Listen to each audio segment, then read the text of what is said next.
तुम्हाला डबी लावता येईल, दोरा वळता येईल, हे काय अवघड नाही.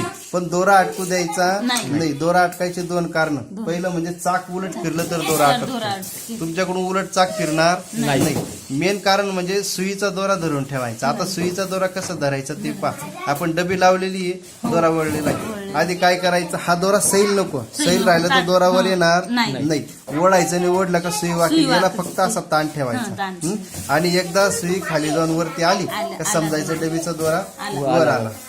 मग हे दोघी दोरे काय करायचे, असे पाठीमागे काढून घ्यायचे. इथवर तर सगळं जमेल तुम्हाला, बरोबर.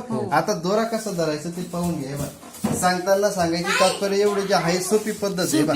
आपण समजा आपण हा आता कपडा लावला, कपडा लावल्या नंतर हे जे दोघे दोरे आपण मागे काढले, कोणते, डबीचा आणि सुईचा, हे दोघे दोरे असे हातात धरून ठेवायचे. दोन टाके कपड्यात पडले का मग सोडून द्यायचे. मग किती जोरात चालल्या, मग काही भीती नाही. फक्त तो दोरा खाली फसायला नको. दोन टाके कपड्यात पडेपर्यंत फक्त, बाकी काही अवघड नाही. आणि दोरा लागलाच ना तर असा थोडासा लांब तोडायचा फक्त, आणि हे दोघे दोरे मागे घेऊन घ्यायचे. आणि तुमचं काम झालं का दोरा काढून घ्यायचा.